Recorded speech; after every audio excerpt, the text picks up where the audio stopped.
King Charles sat frozen at his desk at Clarence House. Staring at handwriting he recognized instantly his mother's. Queen Elizabeth's, on a letter delivered 3 years after her death. The envelope was marked, "Do not read until," but the date had been violently crossed out, replaced with shaking script, "Read now. I'm sorry." As Charles broke the seal with trembling hands, the first line shattered him. "My darling Charles, if you are reading this, I have failed you. For 76 years. He'd waited to hear he was enough. For 76 years, he'd endured Gordonstoun's misery, Diana's loss, and endless waiting for a crown that felt more like punishment than purpose. But when a mysterious woman named Margaret Thornton arrived with his mother's final secret about William, the truth wasn't a scandal. It was permission. Permission his mother never gave herself. And it would change everything about the succession Charles thought he understood. The afternoon light through the bowl. Tall windows of Clarence House fell in amber strips across the Persian rug, the kind of late September light that made everything look like it was already a memory.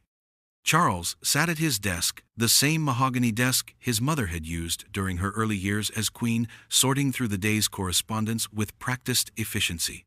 Red boxes, ministerial briefings, letters from charities requesting patronage, the ordinary architecture of monarchy, the daily accumulation of duty that had defined his entire life. His private secretary, Martin, stood at a respectful distance near the door, reading from a tablet, his voice a steady murmur of appointments and obligations. Tomorrow at 10, the hospital visit in Bristol. Thursday, the environmental summit reception. Friday, a knock interrupted him. Sharp, formal. The kind of knock that suggested urgency without quite announcing emergency. Martin paused mid-sentence, frowning slightly. "I'm sorry, Your Majesty. I wasn't expecting." "Come in," Charles called, setting down his fountain pen. The door opened to reveal one of the household staff, a young man Charles recognized but couldn't name, holding a cream-colored envelope as though it might detonate. "Your Majesty. This just arrived by special courier. He insisted it be delivered directly to you, immediately." Charles felt something tighten in his chest before he understood why. The envelope was expensive paper, heavy stock, the kind used for state correspondence, but without any official markings. No crest, no ministerial stamp. Just an envelope sealed with dark red wax, pressed with an insignia he couldn't quite make out from across the room. "Thank you," he said, surprised. His voice came out steady. The young man approached, set the envelope on the leather desk blotter, with both hands reverently, carefully, and retreated with a bow. The door closed softly behind him. Martin had stopped reading entirely, watching Charles with the particular attention of someone who'd worked for the royal family long enough to recognize when something wasn't routine. "Your Majesty? Is everything?" But Charles couldn't answer, because he'd seen the handwriting on the envelope's face. He knew that handwriting the way he knew his own reflection. He'd known it since childhood, had traced it with small fingers when he was learning to read, had searched for it on birthday cards and state papers, and the occasional private note left on his pillow after he'd disappointed her. Firm strokes, elegant loops. The handwriting of a woman who'd signed documents that changed the course of nations. His mother's handwriting. Written across the front in black ink. "Do not read until." And then a date, but it had been crossed out with a single harsh line. Beneath it, in different ink shakier, the letters not quite aligning properly, were 4 words that made his hands begin to tremble. "Read now. I'm sorry. E. Elizabeth. Lilibet." The Queen, his mother, who had been dead for 3 years. Charles became aware that Martin was speaking, asking a question, asking it again, with growing concern. The words reached him the way sound travels underwater, distorted and distant. He looked up, saw Martin's face creased with worry, saw the afternoon light still falling through the windows, as though the world hadn't just tilted sideways. "Your Majesty." "Leave me," Charles said. His voice came out hoarse, unfamiliar. Please, I need just leave me. Martin hesitated, which Charles appreciated even through the roaring in his ears. Loyalty that extended to protecting him from himself. Sir, are you quite? Now, Martin. Please. The door closed. The lock clicked with a sound like finality. Charles sat alone in his study with his mother's handwriting, staring up at him from the desk, the wax seal glowing deep crimson in the afternoon sun, and realized his hands were shaking so badly the envelope trembled against the leather blotter. He stood at the window. For a long time, the envelope clutched in both hands, staring out at the garden where the late roses were starting to fade. From this height, he could see the geometric precision of the hedge maze, the fountain at its center catching light, the gravel paths where he'd walked countless times trying to clear his head after difficult conversations or impossible decisions. His mother had walked these same paths during her London visits, had stood at this same window, had perhaps looked out at this same view while carrying secrets he'd never know. Except now, apparently, he would. The envelope felt heavier than it should. Paper and ink and wax shouldn't weigh this much. But it did, because he understood what the crossed-out date meant, what "read now, I'm sorry" implied. She had written this to be opened after her death. She had written it knowing she would never see his face when he read it, never have to answer his questions, never have to explain. She had written it and then changed her mind at the last moment, in those final weeks when her handwriting had grown unsteady, when she'd known death was coming, and had crossed out her own careful instructions. Read now. Charles closed his eyes. He could see her at this desk, bent over paper in the lamplight, writing words she'd never spoken aloud. He could see her young and vital, the way she'd looked when he was a boy, standing in drawing rooms in evening gowns while he watched from the stairs in his pajamas.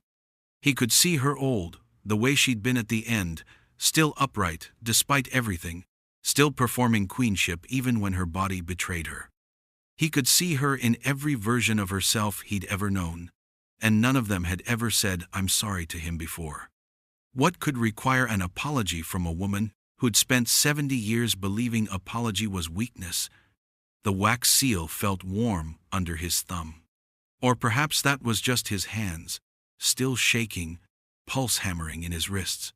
He thought about Camilla at TPA breakfast this morning, asking if he was feeling well. He thought about William's voice on the phone yesterday, casual and easy, talking about George's school play. He thought about his grandchildren, who would never know their great-grandmother beyond photographs and stories, who would grow up in a world where she was already history. What had she not told him? What had she saved for after her death, when he couldn't ask follow-up questions or demand explanations or beg her to take back whatever truth was written inside? Do not read until. But she'd crossed out the date. She'd told him to read it now, immediately, while his hands shook and his office filled with September light, and somewhere in the palace, people were going about their ordinary days without knowing the ground was about to shift. He broke the seal. The wax cracked cleanly, a sound like something irreversible, like a promise being broken or a door swinging closed. Inside were multiple pages, folded precisely, covered in that same familiar handwriting. He could see different dates at the top of different pages, entries written over years, collected together, waiting.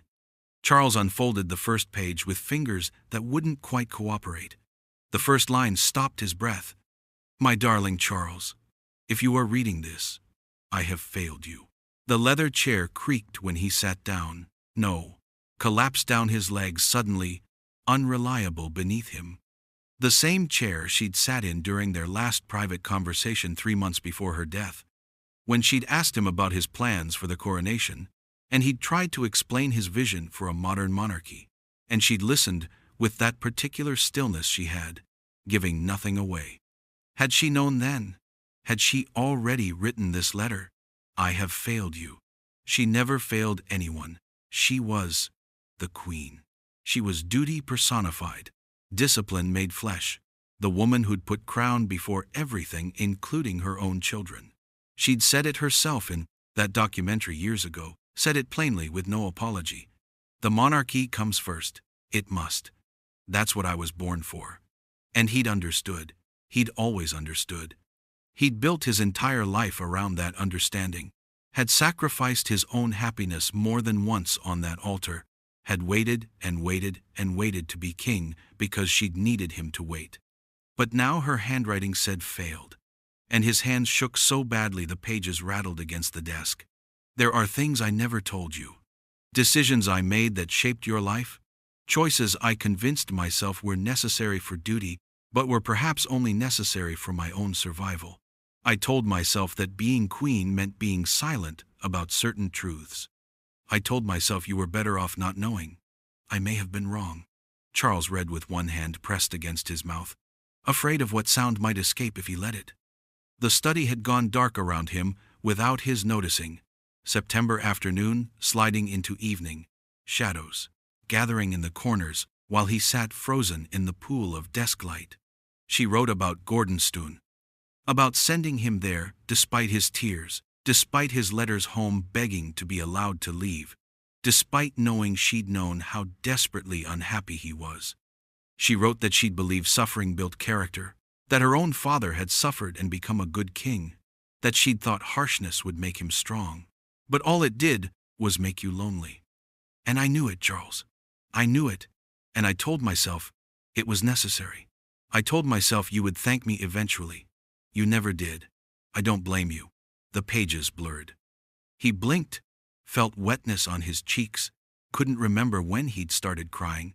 She wrote about Diana, about watching the marriage fail, about seeing his unhappiness and Diana's pain, and actively choosing the institution over intervention, about prioritizing stability over compassion, about believing that private misery was an acceptable price for public continuity. I regret it. I regret not protecting her differently. I regret not protecting you differently. I told myself I was being a queen. I think, perhaps I was just being afraid. He'd never heard her use that word. Afraid. Queen Elizabeth II, who'd stood in the Blitz and stared down prime ministers and outlasted coup attempts and constitutional crises, afraid of what? The handwriting continued, entries from different years bleeding together, a confession decades in the making. She wrote about Camilla, how she'd known, how she'd struggled between personal disapproval and seeing her son's genuine love, how she'd wished she'd told him sooner that she understood, that she saw how Camilla steadied him in ways Diana never could. You loved them both. Different loves for different reasons. I never said this while I lived, but I will say it now. Camilla makes you happy. Diana made you young. Both were real. Both mattered. I wish I had told you that you didn't have to choose between duty and happiness. Perhaps you could have found both. Charles' shoulders shook. Silent, wrenching sobs he barely recognized as coming from his own body. 76 years old, King of England, and he was crying in his study like a child because his mother, his dead mother, had finally said she understood. The next section made him stop breathing entirely. You will be king, but not for as long as I was queen. The handwriting changed here. Urgent. Shakir. Written recently, perhaps in those final weeks when she'd known death was close. The time is shorter than you think. And there are things you must know about William, about the transition, about what I couldn't say while I lived. There is someone who knows the full truth. I have asked them to wait for my signal. If you are reading this, they will come to you within 48 hours. Do not trust the first version of events. There is more. Charles looked up from the letter, the study swimming in and out of focus. Windows were black now, reflecting only his own face back at him. Old, tired, uncertain. His phone lay on the desk beside the letter, the screen dark, but he could see the notification count. 14 missed calls. How long had he been sitting here? An hour? 2?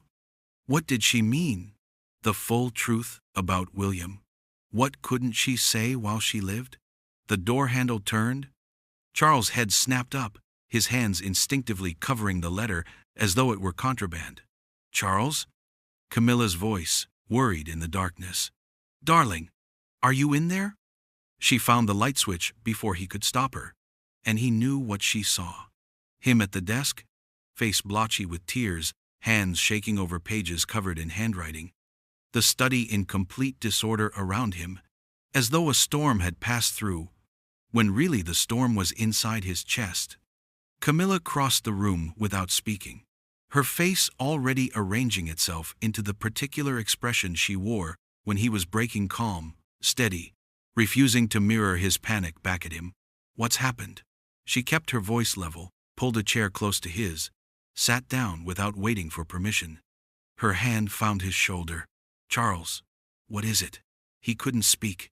His throat had closed around words that wouldn't form. Instead, he picked up the envelope with trembling fingers, showed her the handwriting on the front. Camilla went very still, her hand tightened on his shoulder. When she finally spoke, her voice was barely above a whisper. "Is that her?" Charles managed. "She left me a letter. She wrote things I never knew." Camilla's eyes moved from the envelope to his face, to the pages spread across the desk. She didn't ask to read them. She simply shifted her chair closer, wrapped her arm around his shoulders, and waited. Charles leaned into her without meaning to, letting her take some of his weight. "What if I'm not ready?" The words came out broken, childlike. "What if everything I thought I knew was, quote, he couldn't finish, didn't know how to finish?" The silence stretched between them, comfortable despite everything, the kind of silence they'd built over decades of loving each other through impossible circumstances. Finally, Camilla spoke. "You don't have to carry this alone." But he did. For now. Because he didn't yet understand what he was carrying. Because the letter said someone was coming with more answers. And until they arrived, all he had were his mother's words, and the terrible weight of her apology, and the question that kept looping through his mind. What truth about William? He pulled away gently, stood on legs that felt uncertain, moved back to the window. Camilla followed, her silhouette appearing beside him in the glass, both of them looking out at darkness where the garden should be. "Someone's coming," Charles said quietly. "Within 48 hours, someone who knows something I don't." In the window's reflection, he watched Camilla's face tighten with concern. But she didn't ask questions. She simply took his hand and held it while they stood together in the lamplight, waiting for whatever truth his mother had hidden to finally arrive. Behind them on the desk, the letter lay open, his mother's handwriting covering pages like a confession she'd waited 3 years to make. And somewhere in London, a clock was ticking down toward 48 hours, toward revelation, toward the moment when everything Charles thought he understood about his mother, his son, and his own future would shift into something new and terrifying and unknown. His hands wouldn't stop shaking. The dining room at Clarence House held the pale gray light of an English morning, the kind that promised rain without quite delivering it. Charles sat at the breakfast table with Camilla, both of them maintaining the careful choreography of normalcy: tea poured, toast buttered, newspapers folded to the right sections. The performance of an ordinary Wednesday morning, as though the world hadn't cracked open the night before. Except Charles couldn't remember sitting down, couldn't remember walking from the bedroom to this chair, couldn't remember Camilla asking him how he'd slept, though he must have answered because she wasn't repeating the question. The letter was in his jacket pocket. He could feel its weight against his ribs with every breath. A physical presence he couldn't shake. He'd folded it carefully before dawn, slipped it into the inner pocket while Camilla was in the bathroom, and now it sat against his heart like a second pulse. "You have the hospital visit at 11, Camilla was saying, her voice deliberately light, deliberately ordinary. She held her teacup in both hands, steam rising between them. "Then lunch with the Archbishop. Martin wants to know if you're free for the Conservation Trust meeting on Friday, or if we should reschedule." Charles looked down at his plate. Scrambled eggs going cold. Toast he didn't remember requesting. Marmalade he hadn't touched. His fork was in his hand, but he had no memory of picking it up. Charles? He forced himself to look at her. Camilla's face was carefully neutral, but he could see the tightness around her eyes, the way she was watching him like he might shatter. She'd laid awake beside him last night. He knew that. He'd felt her stillness in the darkness, the way she'd kept one hand on his shoulder as though anchoring him to the present. Sorry. Yes. The hospital. He pushed eggs around his plate, creating patterns that meant nothing. What time? 11. But we can cancel if no. Too sharp. He softened his voice. No, I should go. People are expecting me. The we hung between them. The royal we. The institutional we. The collective weight of duty that had defined his entire existence. People were always expecting him. The country was always watching. Life continued, regardless of personal crisis, regardless of letters from dead mothers, regardless of hands that wouldn't stop shaking. Camilla set down her teacup with a soft click against the saucer. Are you going to tell William? The question landed like a stone in still water. Charles felt his throat tighten. Tell him what? That his grandmother left me a mystery? That someone's coming with the truth? He heard his voice rising, couldn't stop it. I don't even know what that means yet. Darling, what am I supposed to say? Your grandmother wrote me a letter from beyond the grave, saying there's something I need to know about you, but I won't know what until a stranger arrives to enlighten me. He was gripping his fork so hard his knuckles had gone white. How does that conversation begin? Camilla reached across the table, covered his hand with hers. Her fingers were warm, real, present. You look terrified. The word hung in the morning air. Terrified. Not worried, not concerned, not anxious. Terrified. The kind of bone-deep fear that came from knowing the ground beneath you was about to disappear and being unable to stop it. Charles opened his mouth to deny it, to perform confidence, the way he'd been trained since childhood. But what came out instead was the truth. I am. The admission felt like stepping off a cliff. The phone rang. Charles flinched so violently his fork clattered against the plate. Camilla's hand tightened on his, steadying him, while his heart hammered against his ribs where the letter rested in his pocket. She answered it, her voice smooth and practiced. Yes, Martin. Of course. I'll let him know. She covered the receiver, looked at Charles with something like pity. Just schedule updates. The Bristol visit has been moved to 2 o'clock. Charles nodded, not trusting his voice. The waiting had begun. Every phone call would be this spike of adrenaline, this terror that the 48 hours were up, that the truth was arriving, that everything was about to change. He looked down at his tea. It had gone cold in the cup, untouched, a skin forming on the rattan's surface. His reflection rippled in the dark liquid, distorted and unfamiliar. Across from him, Camilla had picked up her newspaper but wasn't reading it. She was watching him over the top of the pages, her presence a quiet insistence that he wasn't alone. But he felt alone. Profoundly, devastatingly alone. Because whatever his mother had to tell him about William, whatever truth had been too dangerous or too painful or too complicated to speak aloud while she lived, that was his to carry now. His to understand. His to decide what to do with. And he had no idea where to begin. The study looked different in morning light. Less threatening. More mundane. Just a room where a man worked and worried and occasionally broke down crying over letters from his dead mother. Charles stood at the desk, his hand resting on the leather blotter where the envelope had sat yesterday, and felt memory crash over him like a wave. He was 10 years old, small, for his age, shy in a way that disappointed everyone. Standing in this exact spot except the desk had belonged to his mother then, and she'd sat where he stood now, bent over papers he wasn't allowed to see. He'd come to ask her something. Something important, though he couldn't remember now what it had been. No, that was a lie. He remembered perfectly. He'd wanted to ask why he had to go away to school when he was so unhappy. Why Gordonstoun, when every letter home was a catalogue of misery? Why couldn't he stay here, in London, where he felt safe? But his mother had never looked up. He'd stood there for 5 minutes, maybe 10, in his school uniform, with his question burning in his throat, watching her write in that firm, decisive hand, waiting for her to notice him, waiting for her to ask what he needed. She'd known he was there. Of course she had. The Queen didn't miss details, didn't overlook the presence of her own son standing 3 feet from her desk. But she'd kept writing.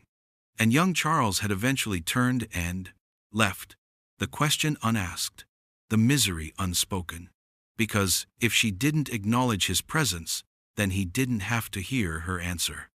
As long as she didn't look up, he could pretend she might have said yes, might have chosen him over duty, might have protected his happiness instead of his character. The memory dissolved. The study returned to the present. No small boy waiting, no Queen at the desk, just Charles alone, with the echo of that silence. She had seen him, she had chosen silence, and it had cost them both something irretrievable. The letter had made it clear. She'd known he was unhappy. She'd seen his suffering, and decided it was necessary, decided his pain was a price worth paying for the king he might become. And rather than face his questions, rather than defend her choice, or watch his face as she explained why she was sending him away, she'd pretended not to see him at all. How many times had that happened? How many moments of connection had she deliberately avoided? Because acknowledging them would require her to choose, and she'd already chosen, over and over, the institution over the child? Charles pressed both hands flat against the desk, leaning his weight into them, breathing carefully through the tightness in his chest. She'd been sorry. The letter said she'd been sorry. But sorry didn't unwrite the past. Sorry didn't give him back those years of loneliness, didn't erase the feeling of being invisible in his own need. Sorry was what you said when you'd made the wrong choice and couldn't unmake it. His mother had spent 70 years making choices she believed were right. And then in her final weeks, she'd crossed out a date and written, "I'm sorry," in shaking handwriting, and left him to figure out what any of it meant. The phone on his desk rang at 11:47. Charles had been staring at it for the better part of an hour, willing it to ring and simultaneously dreading the moment when it would. When William's name appeared on the screen, he felt something in his chest simultaneously loosen and tighten. William. He tried to sound normal. Tried and failed. "Dad, are you all right?" William's voice carried that particular quality of forced casualness that meant he was actually worried. "You sound just tired. Busy week." The lie tasted like ashes. Charles had never been good at lying to his sons, had always worn his heart too openly, let his face give away what his words tried to hide. Silence on the other end. Then, "Is it about Granny?" Charles' breath caught. How did William know?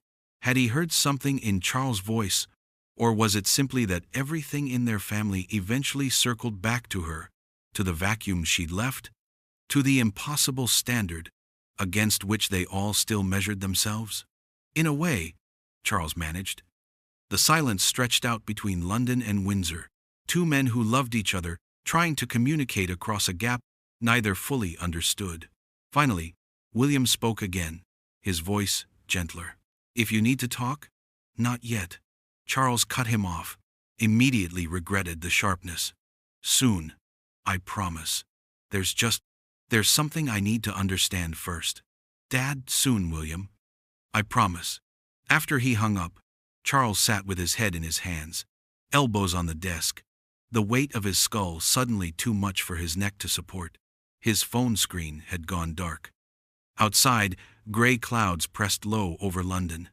Inside, the study felt like a cage. What I couldn't say while I lived. What could his mother not say about William? What truth required her death before it could be spoken?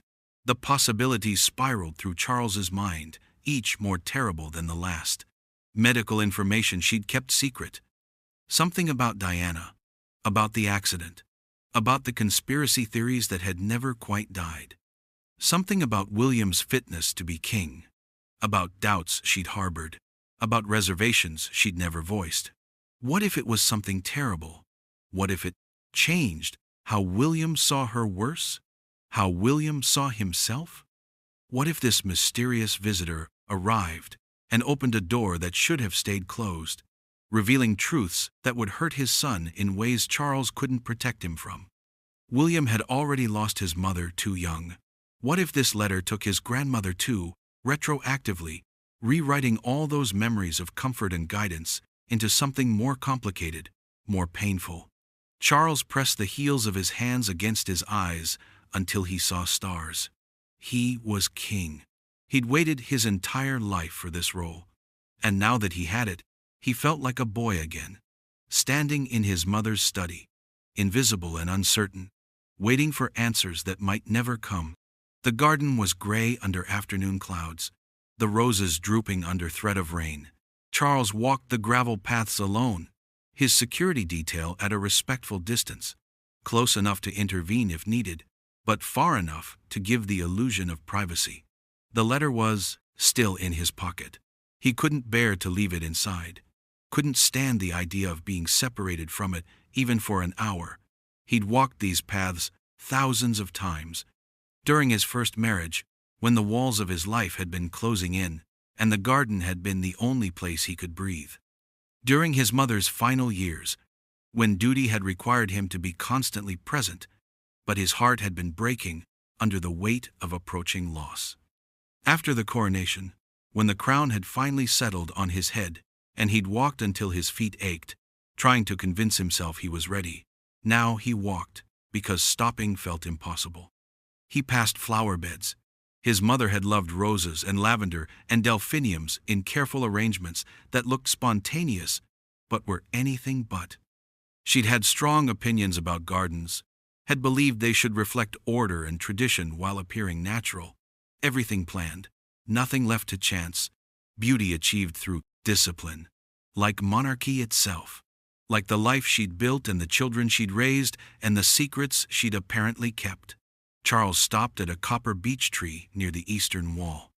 His mother had planted it herself decades ago, had actually knelt in the dirt in gardening gloves with soil under her manicured nails. One of the only times he'd ever seen her doing something purely for pleasure rather than duty. He touched the bark, rough and solid and real. "What were you protecting me from?" He spoke aloud, surprising himself. His voice sounded thin in the gray air. Or, "What were you protecting?" Wind moved through the leaves above him, making them whisper against each other. But if there was an answer in the sound, he couldn't hear it. A gardener appeared on the path, young man, startled to find the king standing alone by a tree.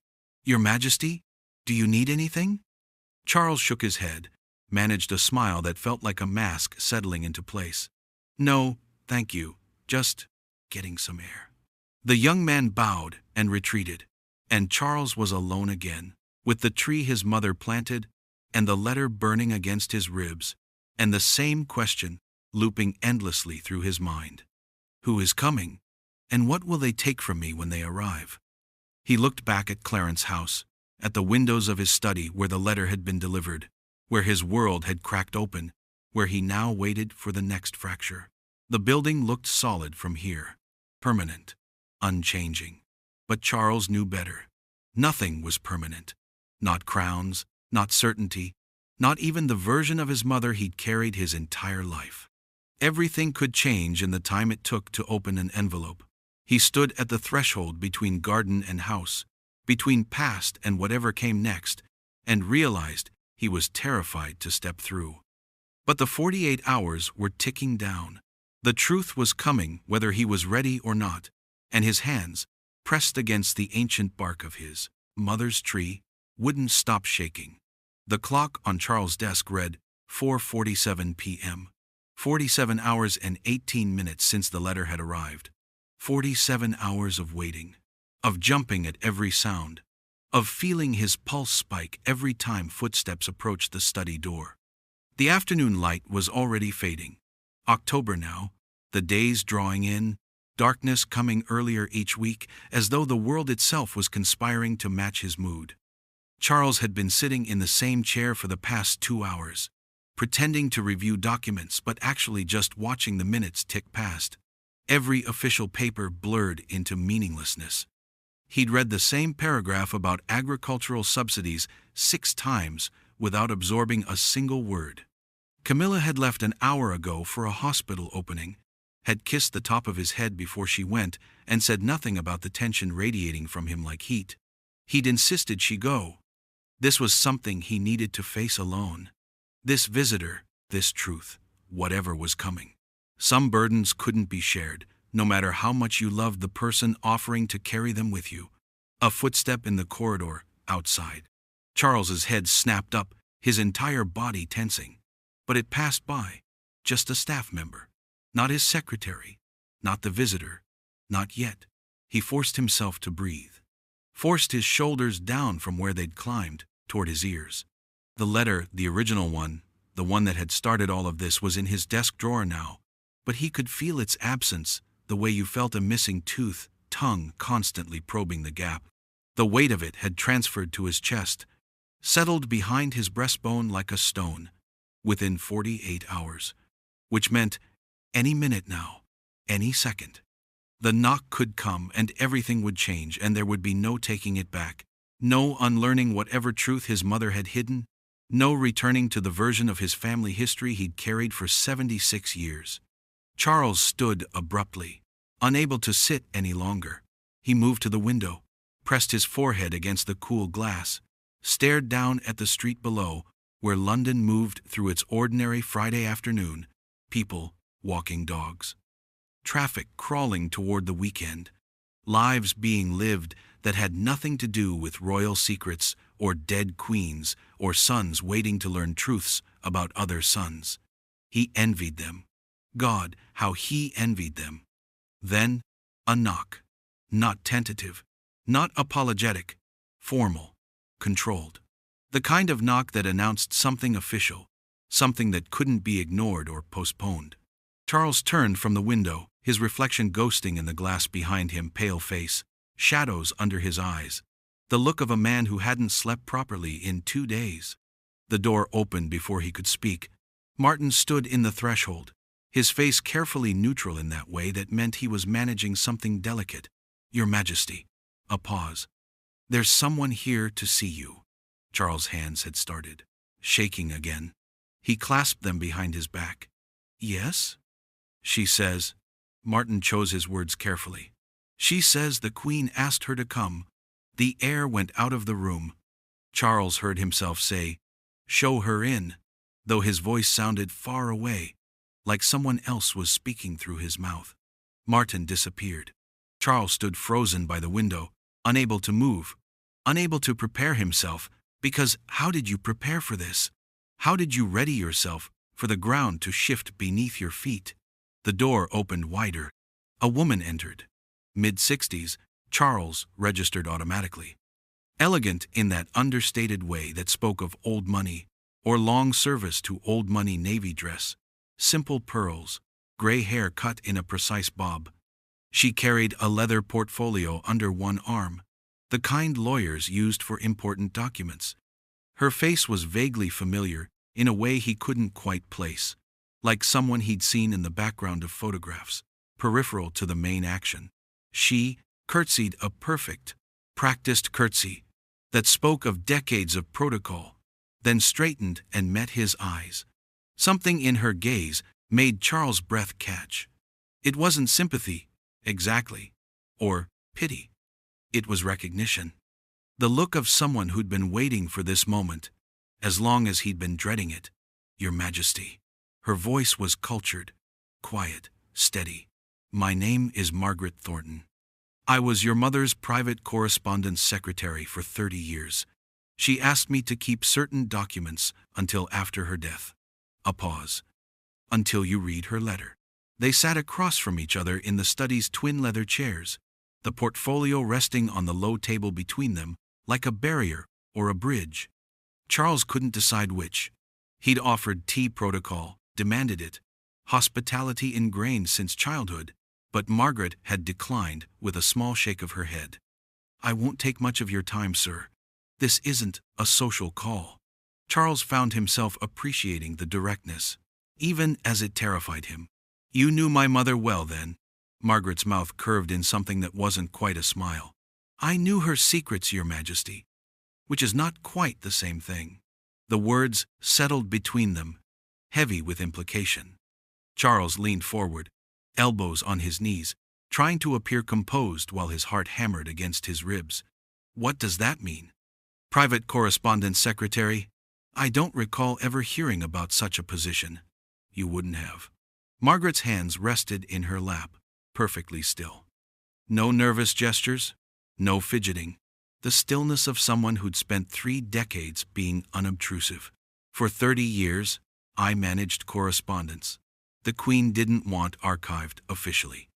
Personal letters, private notes, documents related to family matters that couldn't become part of the public record." Charles felt something cold move through his chest. "Why am I only learning about you now?" "Because she asked me to disappear into the time background, and I did." Margaret's voice was matter-of-fact, no resentment in it, just stating a truth. "Until now. Until she asked me to do this one final thing." The portfolio sat between them, brown leather worn smooth from years of use. Charles stared at it, unable to look away.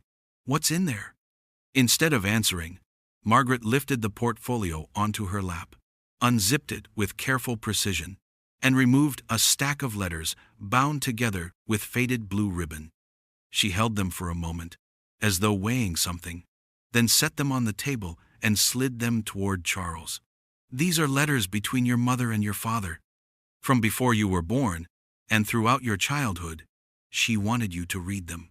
Charles's hands hovered over the bundle, but didn't touch it. Couldn't touch it.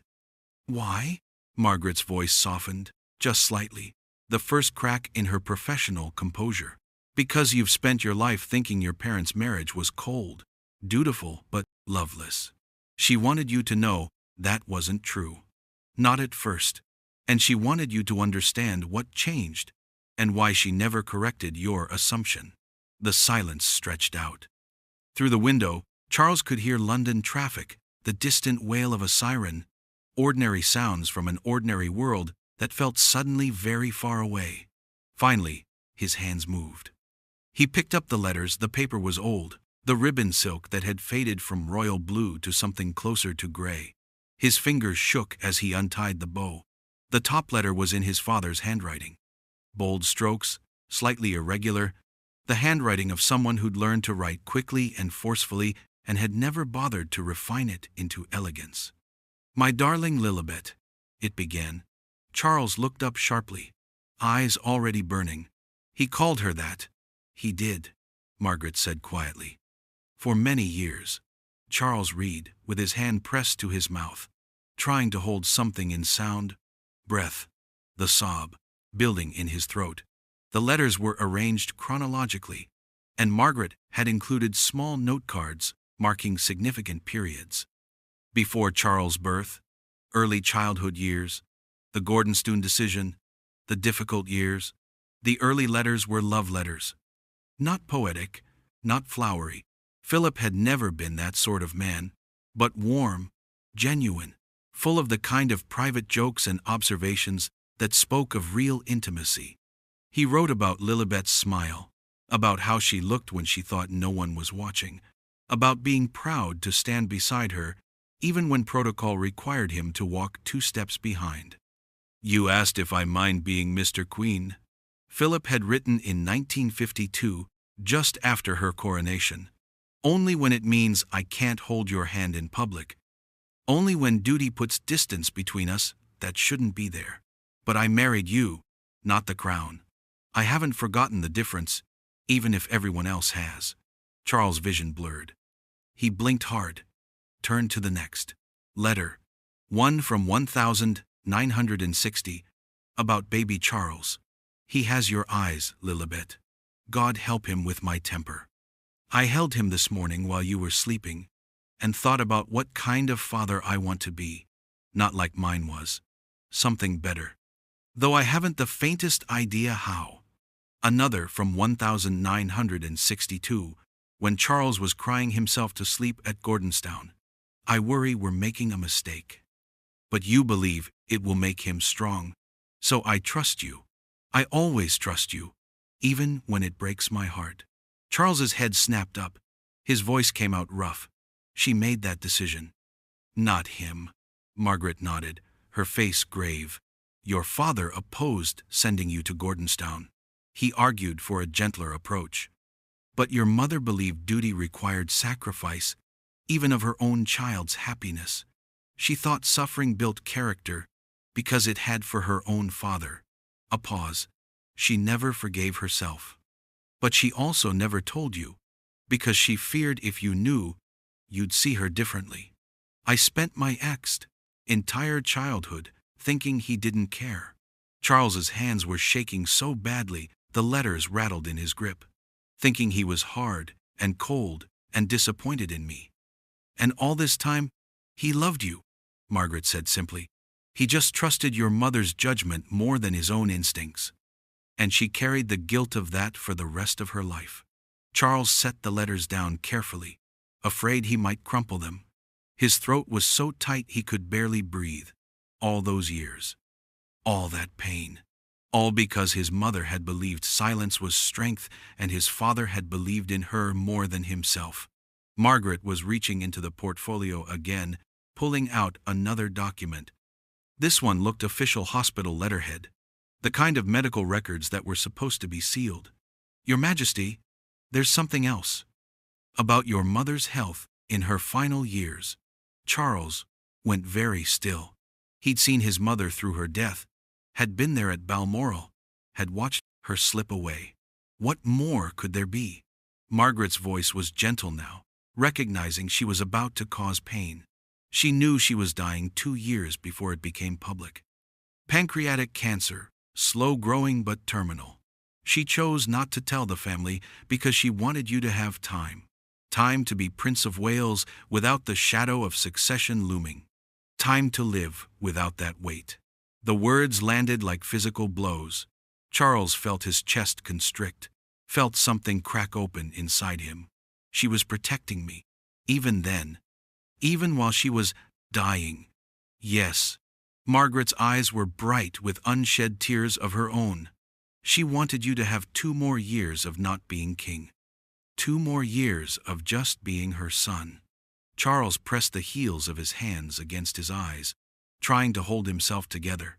His mother dying, keeping that truth locked away so he wouldn't have to carry it. His mother, always choosing what she thought was strength, even when it meant bearing unbearable things alone. She loved you, Margaret said quietly. I need you to know that. Everything she did, every silence, every decision, it came from love, misguided sometimes, perhaps, but always love. Charles couldn't speak, could only nod, his hand still pressed to his face. He heard rustling Margaret reaching into the portfolio one more time. When he finally lowered his hands and looked up, she was standing, holding one final envelope, cream-colored paper. His mother's handwriting across the front. Open only after you've read everything else. Margaret held it out toward him, but he couldn't make himself take it. Couldn't make his hands reach for what he knew would be the final blow. I've done what she asked, Margaret said, her voice formal again, professional distance reasserting itself. The rest is yours alone, Your Majesty. She curtsied, turned toward the door. Wait, Charles' voice cracked. What's in this one?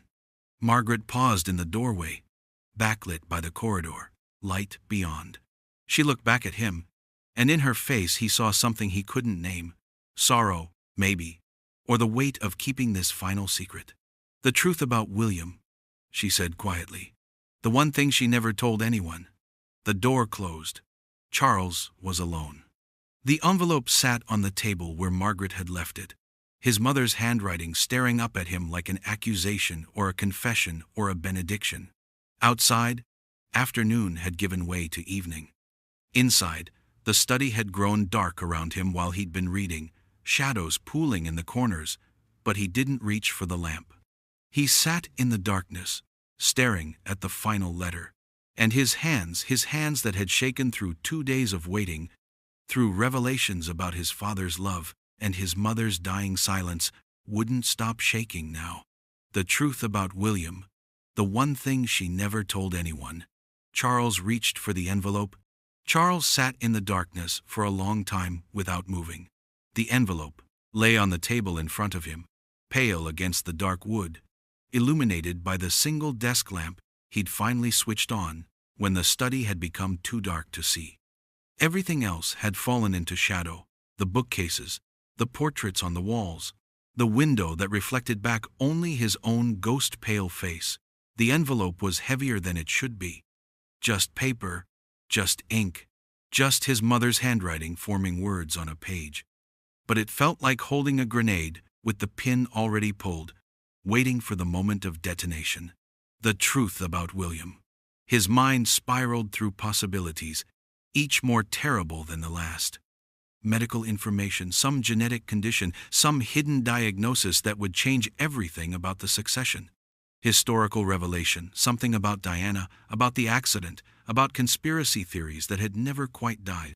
Some secret about William's birth, his parentage, something that would shatter his son's understanding of who he was. What could his mother have known that required this level of secrecy?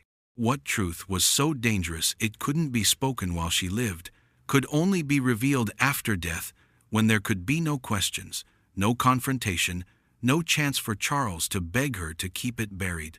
He thought about William's face, about his son at 8 years old, solemn and heartbroken behind his mother's coffin. About William at 21, graduating from university, with that particular blend of his mother's charisma and his father's steadiness. About William now, with 3 children of his own, carrying the weight of future kingship with a grace Charles had never quite managed. What if this letter changed everything? What if it meant William shouldn't be king? What if it meant the careful succession plans, the public's expectations, the narrative they'd all built around William as the future of the monarchy? What if all of it was built on a lie Charles was about to uncover?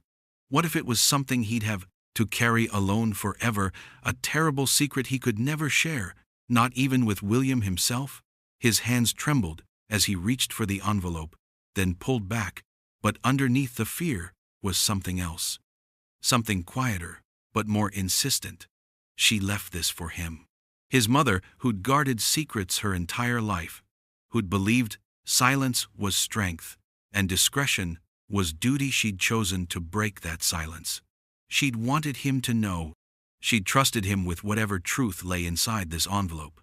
And if Queen Elizabeth II, who'd never trusted easily, who'd spent 7 decades protecting the institution above all else, had decided this truth needed to be told, then perhaps he owed it to her to read it. Perhaps he owed it to William. Perhaps he owed it to himself. Charles picked up the envelope. His fingers broke the seal, no wax this time. Just a simple clasp, and reached inside. Multiple pages he could feel, folded together. And something else, something stiffer. He pulled out the contents. 3 pages of his mother's handwriting, and a photograph. The photograph was old, the colors slightly faded, from the early 2000s judging by the quality. It showed young William, 8 or 9 years old, Charles thought, in those terrible years right after Diana's death, when William had seemed to carry the weight of the world on his small shoulders. But in this photo, he was smiling, laughing, actually, his head thrown back with genuine joy. And he was sitting on his grandmother's lap. Charles' breath caught. He'd never seen this photograph before. The Queen, in one of her private sitting rooms at Balmoral, judging by the tartan curtains in the background, had her arms around William, and both of them were laughing at something off camera. Some joke or moment that had been captured and then apparently hidden away, kept private even from Charles himself. The intimacy of it struck him like a blow. His mother, who'd been so careful about physical affection, who'd believed that royalty required a certain distance, even from one's own family, holding her grandson like he was just a child who needed comfort, not a future king who needed to learn stoicism. She'd given William something she'd never quite given Charles. Or perhaps she had once, when he was too young to remember, and then duty had required her to stop. His hand shaking, Charles set the photograph carefully on the desk, where the lamplight caught it, and picked up the letter. "My dearest Charles," it began, and already his vision was blurring. "If you are reading this, then Margaret has done as I asked, and you have seen the letters between your father and me, and you know about my illness. And now you are holding what I suspect you've been dreading, the truth about William. I understand your fear.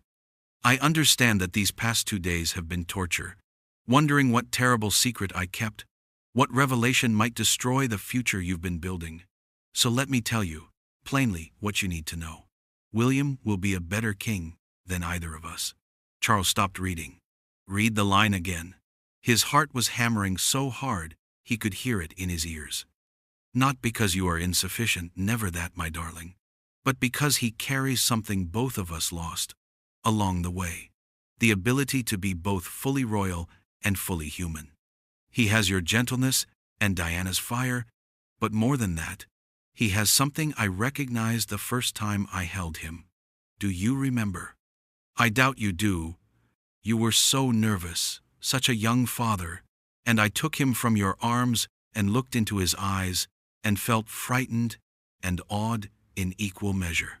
He had a kind of knowing, even then, a weight already settling on shoulders too small to carry it. I saw my own father in him, not in appearance but in essence, that capacity for duty without it destroying the capacity for love. My father carried both until the day he died. I never learned how, but I think William already knows." The letter went on, and Charles read through, tears that fell freely now, no attempt to hold them back. She wrote about watching William grow up in the aftermath of Diana's death, about breaking her own protocols to comfort him privately, pulling him onto her lap the way she had in that photograph, telling him stories about his mother that no one else knew, Diana's sense of humor, her kindness, her mistakes, her humanity. "I made him promise something," she wrote. "I told him, never let the crown make you cruel. Never let duty make you forget how to love." And he looked at me with those solemn eyes and said, "Did it make you forget, Gangan?" And I had to tell him the truth. "Sometimes. But I'm telling you so you don't make the same mistakes." He won't, Charles. He won't. Because he's already learned the hardest lesson, how to grieve publicly and privately, how to carry loss without letting it harden into bitterness. He learned it at 12 years old, walking behind his mother's coffin. It nearly broke him. But it also made him capable of something I never was, being vulnerable and strong at the same time. Charles set the first page down, hands shaking so badly the paper rattled. He picked up the second page. "I knew, even when you didn't, that William would be a better king than either of us. And I knew that by the time you became King Charles, you would be tired. You would have waited so long that the crown might feel more like burden than purpose. And that isn't fair. I made you wait, my darling son. I made you wait your entire life. And in doing so, I took from you the chance to be young on the throne, to have energy and fire and years ahead. I don't know if you can forgive me. I don't know if I would forgive me." The words swam on the page. Charles pressed his free hand against his mouth, trying to hold in the sound building in his chest. "But I am asking you, as your mother, and not as your queen, to do something I could never do. Let go, before it's too late. When the time comes, and it may come sooner than you wish, do not make William wait as you waited. Give him the crown while he is still young enough to remake it. Let him be the bridge I could never be, the monarch who can hold both tradition and change in equal measure. This is my final wish, not as queen, but as your mother and his grandmother. Don't let him spend his prime waiting. Don't let him become so tired from the waiting that the crown feels like a weight instead of a calling. He's ready now. And if you're honest with yourself, you know it." Charles couldn't see the page anymore. He set it down blindly, reached for the third page, the final page. You have always been enough, Charles. I simply never told you. I am telling you now. The words hit like a physical blow. 76 years. 76 years of trying to be enough for her, trying to earn words she'd apparently felt but never spoken. 76 years of believing his best was somehow lacking, that he was forever falling short of some standard she'd never articulated, but he'd spent his life trying to reach. And she'd known. She'd known he felt that way, and she'd let him feel it because she'd believed what? That telling him would make him soft? That love needed to be withheld to build character? Be king, but do not let it consume you. And when William is ready, and he will be ready, let him take what you have built and make it his own. This is not failure. This is love. This is the gift I could never give you. Permission to be enough exactly as you are, and permission to pass the burden on when the time comes. I am proud of you. I always was. I am sorry I never said it aloud. All my love, Mama. Charles set the letter down with shaking hands. The 3 pages lay on the desk beside the photograph of William laughing in his grandmother's arms, and he couldn't breathe properly, couldn't pull air into his lungs past the tightness in his chest. You have always been enough. I am proud of you. Words he'd waited his entire life to hear, delivered 3 years after her death, after it was too late to ask her why she'd never said them when it would have mattered, when it might have saved him decades of feeling like he was failing at the only job that mattered. The tears came then, finally, unstoppably. Not quiet tears that could be blinked away or hidden, wrenching sobs that shook his shoulders, that made his breath come in gasps, that broke something open in his chest that had been locked tight for 76 years. He pressed his hands to his face, trying to hold himself together, and failing completely. All of it was pouring out the loneliness of Gordonstoun, the failure of his first marriage, the years of waiting while his mother sat on the throne, and he grew older and older without purpose. The feeling of never being quite right, quite ready, quite what she needed him to be. And underneath it all, the terrible relief of finally hearing her say it. Finally having proof that she'd seen him, had been proud of him, had loved him even if she'd never quite known how to show it. The silence in the study was absolute, except for his quiet, wrenching sobs. He was King of England, 76 years old, and he was crying like a child who'd finally received the comfort he'd been desperate for since childhood. He didn't hear the door open, didn't hear footsteps crossing the carpet, but suddenly Camilla was there, her arms around him, pulling him against her shoulder. She didn't ask questions. Didn't ask what the letter said or why he was breaking. She just held him while he fell apart, one hand in his hair, the other pressed against his back, anchoring him to the present. She knew. Charles managed to gasp out between sobs, the letter still clutched in one hand. She knew everything. About William. About me. About... His voice broke. She was sorry. Camilla's arms tightened around him. I know, darling. I know. She said I was enough. He was crying into her shoulder now, his whole body shaking. She said she was proud of me. She never said it while she was alive. Never once. And now, I know. Camilla murmured against his hair. I know. She held him while he cried out 76 years of waiting, of wondering, of feeling like he was never quite what she needed. Held him while he grieved not just his mother, but the relationship they might have had if she'd been able to speak these truths while she lived.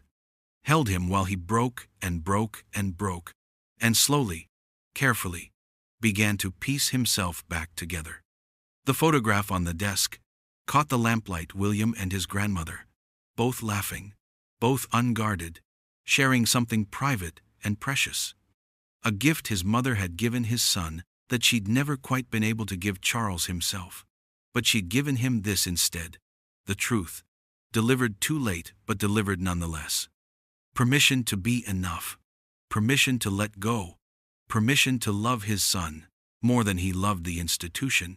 It wasn't what Charles had expected. It wasn't what he'd feared. It was perhaps exactly what he needed. And in Camilla's arms, with his mother's final letter pressed between them, Charles finally let himself believe it. Morning light filled Charles's private sitting room with the soft gray gold of an October dawn. He sat in the chair by the window, his phone in one hand, his mother's letter resting on his lap like a benediction. The photograph of young William and the Queen lay on the side table, their laughter frozen in time. Camilla stood behind him, her hand warm on his shoulder. He should know. Charles nodded, his thumb hovering over William's name in his contacts. His eyes felt raw from last night's tears, but his hands were steady for the first time in 3 days. Something had settled inside him, not peace exactly, but a kind of clarity he hadn't felt in years. He pressed dial. William answered on the second ring, his voice carrying that particular note of concern that came from knowing your father too well. "Dad? Is everything all right?" "I need to see you," Charles said, and was surprised to find his voice steady, certain. "You, and Kate, and the children. Soon, there's something I need to share." A pause. Then, "Of course. When?" "This weekend. Come to Balmoral." The silence that followed carried weight. Balmoral, where his mother had died, where the family had gathered in those final days, where everything had changed. William would understand the significance immediately. You didn't summon family to Balmoral for trivial conversations. "Dad," William said carefully, "what is this about?" Charles looked down at the letter on his lap, at his mother's handwriting covering 3 pages with truths she'd kept hidden for decades. He touched the edge of the paper gently, reverently. "It's about her, about you, about what comes next." The line went quiet. Charles could almost see his son processing this, the weight of it, the implications. When William finally spoke, his voice was softer. "All right, we'll be there." "William," Charles paused, choosing his words carefully. "She was proud of you. She wanted you to know that." William's voice broke slightly. "She told me once, near the end. She told me too." Charles felt his throat tighten. Finally, the silence between them was comfortable, familiar, the shared grief of 2 men who'd both loved the same woman, who both understood what her approval had meant, how rarely she'd given it, how much it mattered even now. "See you this weekend, Dad." "Yes, see you then." After he hung up, Charles stood and moved to the window. Camilla came to stand beside him, her head resting against his shoulder, both of them looking out at the garden where autumn was turning the leaves copper and gold. He picked up the photograph from the side table, held it up to the morning light. William, at 8 years old, sitting on his grandmother's lap, both of them laughing at something beyond the frame. A private moment of joy captured and hidden away, kept safe until the right time. He didn't know what would happen when he told William everything. Didn't know if the crown would pass sooner or later, if the transition his mother had envisioned would come to be, if William would understand or resist or feel the same weight of impossible expectation Charles had carried his entire life. But for the first time in his life, Charles wasn't afraid of not knowing. Because she had given him permission to be enough exactly as he was, permission to let go when the time came, permission to love his son more than the institution, permission to choose differently than she had chosen, to break the cycle of silence and waiting that had defined generations of their family. "She was right, you know," Charles said quietly, still looking at the photograph. "About William, about all of it." Camilla's arm slipped around his waist. She usually was. Charles set the photograph carefully on the windowsill where the morning light caught it, illuminating young William's laughing face, his grandmother's rare, unguarded smile. A promise and a benediction. A map for a different kind of future. He turned away from the window, but the photograph remained, catching light as the sun rose over London. Behind him, the letter lay on the chair where he'd left it, his mother's final gift, delivered 3 years too late and exactly when he needed it. The phone in his pocket was silent now, but this weekend, at Balmoral, he would break the silence she'd kept for so long. And perhaps, in doing so, he would finally set them both free.